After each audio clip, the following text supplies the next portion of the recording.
कभी कभी कुछ खाने की चीजें ऐसी होती है कुछ लोगों को बड़ी पसंद होती हैं और वो ज्यादा खा लेते हैं। तो उस चीज की का तोड़ क्या है, एंटीडोट क्या है? अब वो पचेगा नहीं तो उसे कैसे पचाएं? जैसे कदले च घृतम।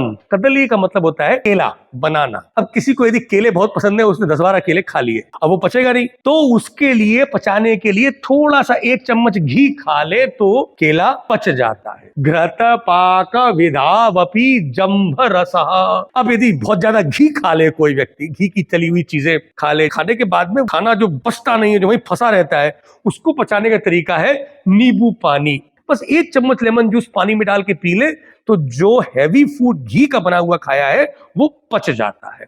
अब यदि ज्यादा नींबू पानी किया जाए, किसी किसी को लेमन जूस बड़ा पसंद है, अब बच्चे हैं ज्यादा पी लिया, तो उसको कैसे ठीक करें? तद उपद्रव शांतिकरम लवणम। नींबू का रस से जो अपच है, बर्निंग यदि हो रही हो, तो नमक का पानी पी ले। या बेस्ट तो यही है कि नींबू के रस में नमक डाल के यदि आप पिएंगे तो वो नींबू का पानी कभी भी नुकसान नहीं करेगा। लवणेशु च तंडुलवारी परम। अब कुछ लोग ज्यादा नमक खाते हैं, मैंने देखा है बहुत लोगों को नमक ज्यादा डाल के खाने की आदत होती है। ज्यादा नमक डालेंगे तो फिर वो जलन पैदा करेगा। तो उसमें क्या करें? चावल को उबाल के जो चावल का माड़ होता है, चावल का पानी, उसको यदि पी ले 50 ml, तो ज्यादा नमक खाने के कारण जो अपच हुआ है वो ठीक हो जाता है। बहुत इंटरेस्टिंग है आप लोगों के लिए। गोधू में कर्कटिका। अब शाम को रेस्टोरेंट में गए, रेस्तरा में जाकर के मेन्यू देखा तो रोटी, नान या आलू के पराठे, सब में गोधूम है। गोधूम माने गेहूं। अब गेहूं की बनी हुई जो भी चीज आप खाएंगे और यदि ओवर ईटिंग कर गए तो वो पचेगा नहीं। तो उसका तोड़ क्या है? करकटिका। करकटिका मतलब ककड़ी या कुकुम्बर। कुकुम्बर खा लें यदि आप हैवी गेहूं की बनी हुई चीजों के बाद में, तो वो पच जाता है। अब यदि माश, माशे तक्रम च। माश का मतलब होता है उड़द की दाल। उड़द की दाल का तोड़ भारी होती है, very heavy, it is to digest. लेकिन उड़द की दाल खाने का मन है तो खाएं, लेकिन फिर या तो कम खाएं, ज्यादा खा लिया है तो मठा जरूर पी लें। चणके मूलकम। अब चना, काला चना, घोड़ा चना खाकर के ही इतना ताकतवर होता है, लेकिन चना भी बहुत भारी होता है पचने में। अच्छा लगा, बढ़िया, उसमें आपने नमक वमक नींबू वीबू डाल के बढ़िया बना लिया है। तो मूलकम चणके, ये जो मूली होती है, यदि मूली को पीस पीस करके यदि आपने चने को उबाल के उसमें मिला के खाएं तो चना बहुत जल्दी पच जाता है, अपच नहीं करता, अजीर्ण नहीं करता है। आमलकम किल मुदगे। मूंग दाल जनरली पच जाती है क्योंकि वो लाइट टू डाइजेस्ट होती है।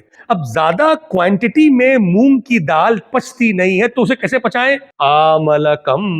ये जो आमलकी है, आंवला का पाउडर 1 चम्मच डाल दें यदि आप मूंग की दाल में, तो मूंग की दाल आराम से पच जाती है। कुल्थी, जनरली तो लोग नहीं खाते हैं कुल्थी, इतना कुछ लोग खाते हैं, आसानी से पचती नहीं है कुल्थी। अब कुल्थी को पचाना है तो उसमें 1 चम्मच तेल डाल लें। किया अजीर्णम तैलम कुलथ्यजामितिम।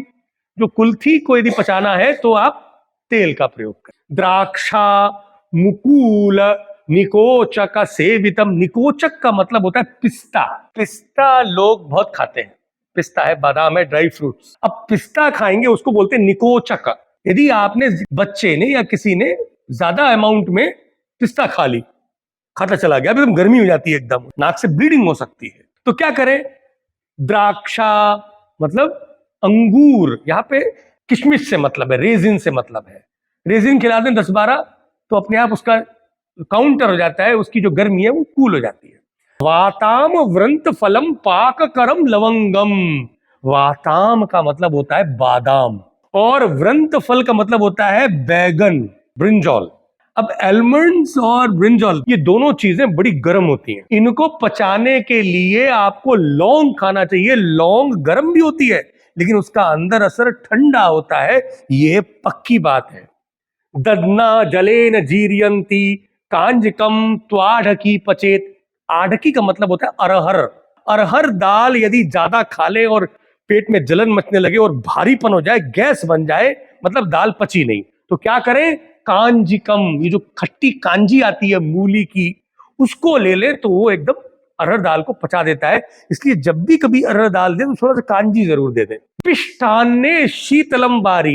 ये पिट्ठी का खाना है, कचौड़ी, वो खा ली जाए तो ठंडा पानी थोड़ा जरूर पिए। ये ठंडे पानी को भी यहाँ पर काउंटर के लिए मेडिसिन की तरह यूज किया गया है। कृशरान्ने तु सैंधवम, कृशरा का मतलब होता है खिचड़ी। खिचड़ी थोड़ी प्रमाण में खाएंगे तो कोई नुकसान नहीं करती, पच जाती है, पर यदि ज्यादा खा ली खिचड़ी तो पचती नहीं है। तो क्या करें, सेंधा नमक डाल के खिचड़ी खाएं तो वो पच जाता है। माशांडेरियाम निम्ब मूलम, अब जो उड़द दाल का जो वड़ा होता है, इडली वड़ा जो साउथ में हम लोग खूब खाते हैं, वो हैवी होता है, आसानी से पचता नहीं है। इसको पचाना है तो नीम की जो जड़ है, नींब मूलम, या नीम की यदि बार्क भी मिल जाए, उसकी छाल, तो उसका थोड़ा सा काढ़ा बना करके यदि 10 ml भी पी ले तो वो पूरा पच जाता है। और यदि आपने बहुत ज्यादा खीर खा ली, अब वो पचा नहीं, तो उसे क्या करें, उसके लिए मुदगयूश, मूंग की दाल का सूप बना करके थोड़ा सा पी ले तो जो खीर खाई है उसका काउंटर हो जाता है, अपच ठीक हो जाती है। तो ये एक बहुत secret part of counter antidote of अजीर्ण जो योग रत्नाकर ने अजीर्ण अध्याय में दिया है, ये मैंने आप लोगों से शेयर किया। Thank you so much. आगे और दूसरे चैप्टर के बारे में बात करेंगे।